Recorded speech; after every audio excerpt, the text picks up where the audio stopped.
Viggo, Yes? the time has come, and so have I. You're currently looking at the logo for Devil May Cry. And that's because we're gonna play some Devil May Cry. I think we might as well start off by addressing an elephant in the room. Well, it might be an elephant, depending on who you ask. Hey, Viggo, how old are you? I am 12. You're 12. Soon to be 13. Soon to be 13. And I'm 26. Is it weird for a 12-year-old to hang out with a 26-year-old? Yes. Why are you so weird? Why are you doing this? No, but for real though, we met through Magic the Gathering, right? We met through... I played Magic the Gathering and you played Warhammer. Yeah. Then I started playing Warhammer because I saw you playing Magic Warhammer, and then we met through Warhammer. Kind of. I mean, you came to the local game club to play Magic the Gathering. I actually remember giving you some advice on deck building. I believe what I said was, you want 60 cards, you want 20 of them to be mountains, and you want the rest to say goblins somewhere on them. Which I maintain is great deck building advice for Magic the Gathering. But basically, I don't want to insult you, but you're not the average 12-year-old, I would say. You have some peculiar interests. You showed up to the club and you started playing Magic with 20-something. Yeah, you started playing Warhammer for whatever reason, because I guess you hate money, and you recently joined our D&D group. So, long story short, is it weird? A little, but it's fine. It's fine. Anyways, Devil May Cry. So, you've intentionally made me... Yes, we can start in that end. I have expressly forbidden you from learning anything about this game because thing is that I love Devil May Cry. I'm not very good at Devil May Cry, but I love it. And I was thinking about making a like a video essay style YouTube thingy about Devil May Cry, specifically about Devil May Cry 3. And I've basically been working on a script for that on and off for the last 4 or 5 months. And recently you asked me, hey, is Devil May Cry any good? And I was like, mm-hmm. Yeah, you constantly make references to it. I do? I probably do. I'm impressed that you not made a reference for like a month, maybe? I've tried to keep down. Anyway, you asked if Devil May Cry was any good, and my brain started ticking, and I thought, hey, you're in a pretty unique position, because you became somewhat interested, because I never shut up about Devil May Cry, but you haven't actually played Devil May Cry. I've only seen a action figure review of a bad Devil May Cry action figure.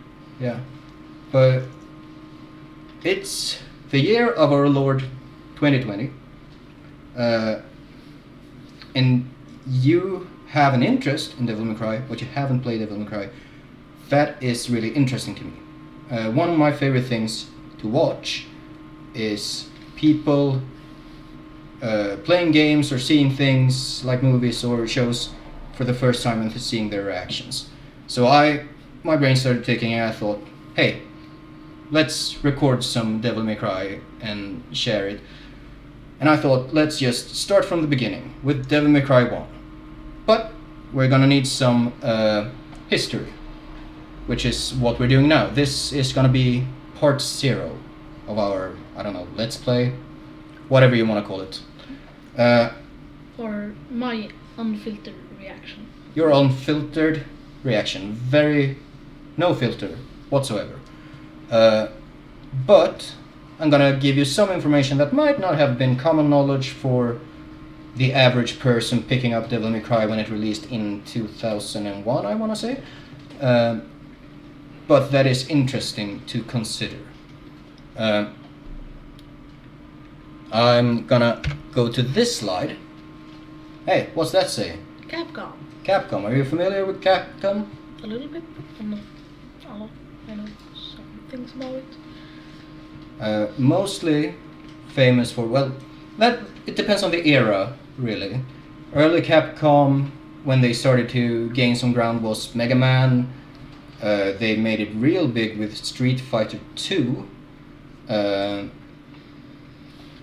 Specifically Street Fighter 2. Street Fighter 1 didn't really explode. Street Fighter 2 exploded in a way I don't know that any game has ever exploded before or since.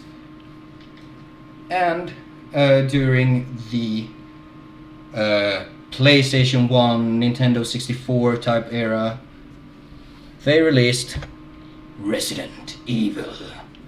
And why am I talking about Resident Evil? Well, that's because Devil May Cry actually started life as a Resident Evil game. I know nothing about Resident Evil either. That's fine. I know it's called Resident Evil, but nothing more. It's actually not even called Resident Evil in Japan. It's called Biohazard. And then for Resident Evil 8, the Japanese version is called Biohazard Resident Evil, and the American and Western version is called Resident Evil Biohazard. I have no idea what they're doing for Resident Evil 9. Am I? I think I'm mixing up my numbers. I think I'm actually talking about Resident Evil 7, and that Resident Evil 8 isn't out yet. Whatever. Thing is, Resident Evil was a big deal. It was survival horror, which it wasn't the first game to be survival horror, but it really did a lot to popularize the genre. It was also really fucking weird.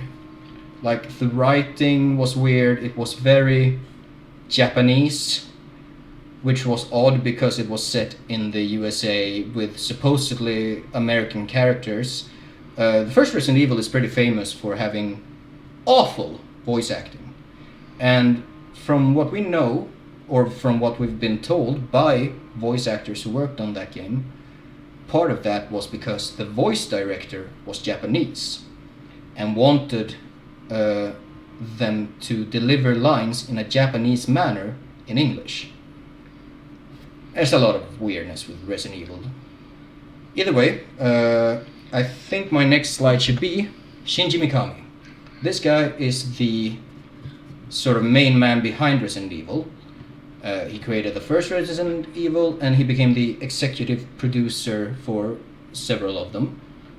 Resident Evil 1, big hit. Resident Evil 2 was directed by this man, Hideki Kamiya. It was really popular and very well received. It was more action heavy, and Kamiya, who had worked on Resident Evil 1, sort of made a name for himself. So, Resident Evil 3 came. It was kind of a rush job, I have to be honest.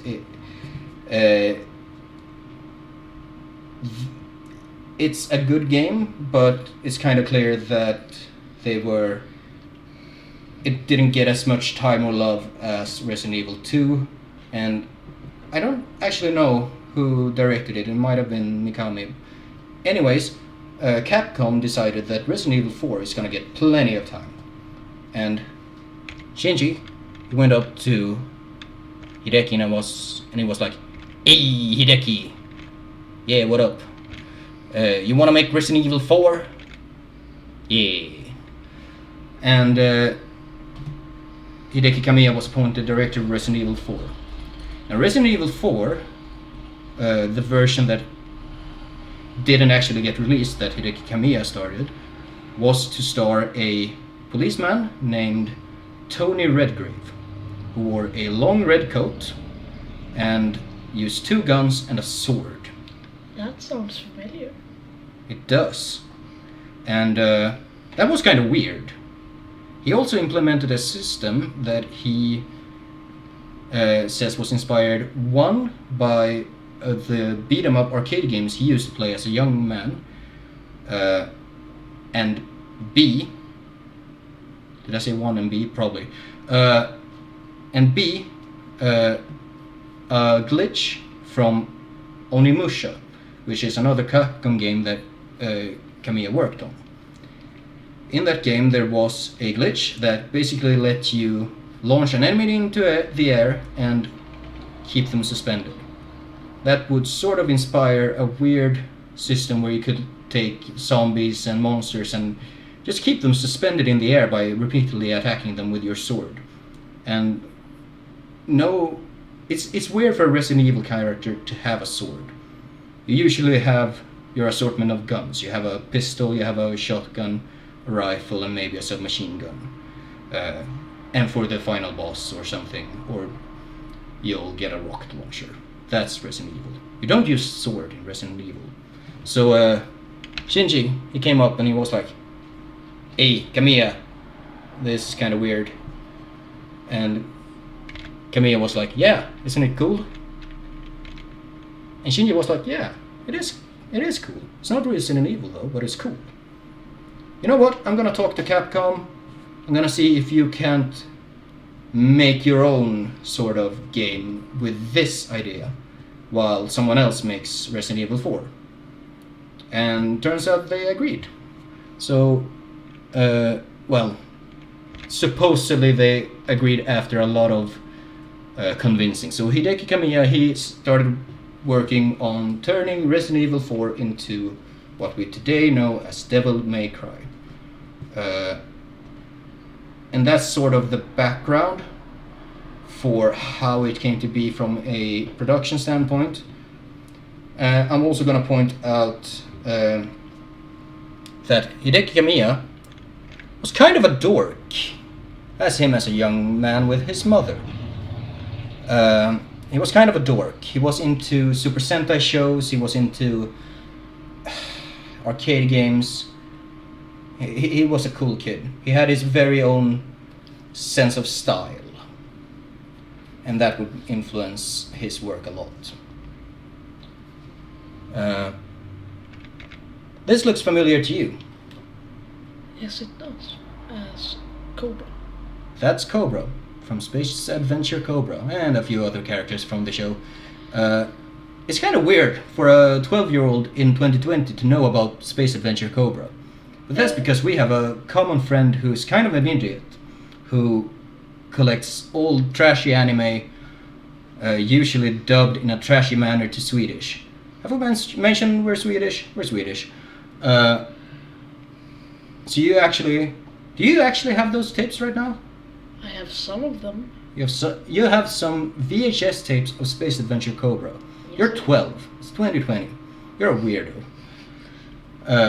Either way, probably the biggest inspiration for the character that would become Dante in Devil May Cry is Cobra.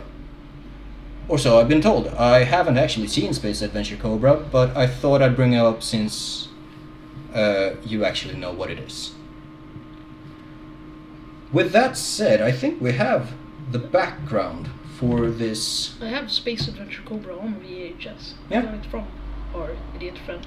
Yeah? And that's weird. You know what else is weird? Devil May Cry 1. Let's get to it. Let's rock, baby.